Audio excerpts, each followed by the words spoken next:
പിതാവ്, ജൂബിലി വർഷത്തിൽ തൃശ്ശൂർ അതിരൂപത എന്തൊക്കെ കർമ്മ പദ്ധതികളാണ് നടപ്പിലാക്കാൻ ഉദ്ദേശിക്കുന്നത്?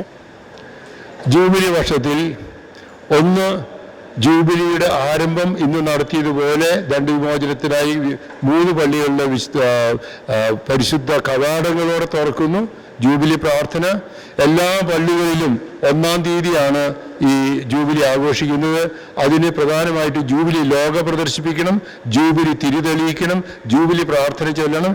ജൂബിലി പ്രാർത്ഥന സാധിക്കുന്ന എല്ലാ വീടുകളിലും ലോഗ പ്രദർശിപ്പിക്കുവാൻ സാധിക്കുമെങ്കിൽ അങ്ങനെ ജൂബിലി ലോഗ പ്രദർശിപ്പിച്ച് എല്ലാ ഭവനങ്ങളിലും, എല്ലാ ഇടവകളിലും, എല്ലാ സന്യാസമൂഹങ്ങളിലും, രൂപതയിലും ഇങ്ങനെ തുടങ്ങുന്നു.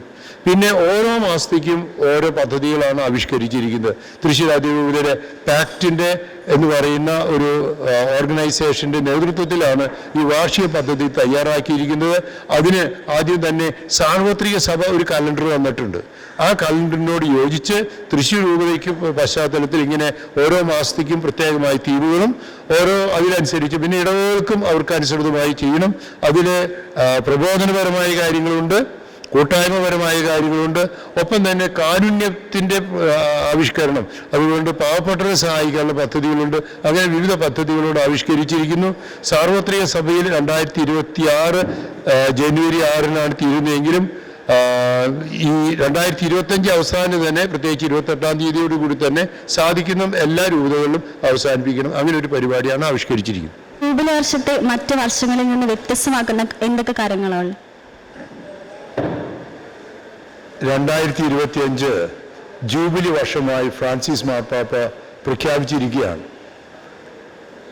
13-ാം നൂറ്റാണ്ട് മുതലാണ് ഈ ജൂബിലി വർഷം എല്ലാ 25 വർഷങ്ങളിലും സാർവത്രിക സഭ ആഘോഷിക്കുന്നത്.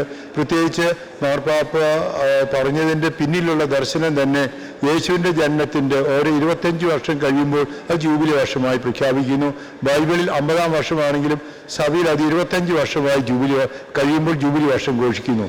ഇതിൻ്റെ ദർശനം ലേവ്യരുടെ പുസ്തകത്തിൽ പറയുന്നത് പോലെ അത് വിശുദ്ധമായി ആഘോഷിക്കാൻ, ഒരു വീണ്ടെടുപ്പ് വർഷമാകാൻ, സഭയുടെ ഒറിജിനൽ ചൈതന്യത്തിൽ തിരിച്ചുപോയി ഈ കാലഘട്ടത്തിനനുസരിച്ച് നവീകരിക്കാൻ, സഭയിൽ നിന്ന് ആരെങ്കിലും അകന്നുപോയിട്ടുണ്ടെങ്കിൽ അവരെ തിരികെ കൊണ്ടുവരാൻ, കൂടുതൽ ശക്തി ആർജിച്ച് യേശുവിൻ്റെ മിഷണറി തീക്ഷ്ണതയോടെ എല്ലാ സഭാംഗങ്ങളെയും തീക്ഷ്ണതയിൽ നയിക്കാനുള്ള ഒരു അവസരമാണ് ജൂബിലി. ഈ അവസരത്തിൽ ഫ്രാൻസിസ് മാർപ്പാപ്പ പറഞ്ഞത് എല്ലാ രൂപതകളിലും അവിടുത്തെ കത്തീഡ്രലുകളിലും പിന്നെ പ്രധാന തീർത്ഥ കേന്ദ്രങ്ങളിലും വിശുദ്ധ കവാടമുണ്ടാകണം. ആ വിശുദ്ധ കവാടത്തിലൂടെ കടന്ന് വിശ്വാസ പ്രമാണം ചൊല്ലി, സ്വർഗസ്ഥനായ പിതാവ് നന്മ നിറഞ്ഞ തീർത്ഥസ്തുതി ചൊല്ലി, ജൂബിലി പ്രാർത്ഥന ചൊല്ലുന്നവർക്ക് കുമ്പസാരിച്ച് കുർബാന സ്വീകരിച്ച് അങ്ങനെ വരപ്രസാദ അവസ്ഥയിലാകാൻ അവർക്ക് ദണ്ഡവിമോചനങ്ങൾ ഫ്രാൻസിസ് മാർപ്പാപ്പ പ്രഖ്യാപിച്ചിരിക്കുകയാണ്.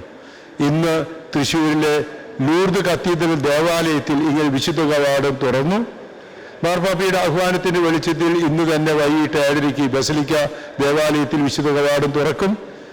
1-ാം തീയതിയിൽ 31-ാം തീയതി രാത്രി പാതിര കുർബാനയോടുകൂടി മേജർ ആർക്കി എപ്പിസ്കോപ്പൽ തീർത്ഥകേന്ദ്രമായ പാലിയൂരിലും വിശുദ്ധ കവാടം തുറക്കുന്നതാണ്.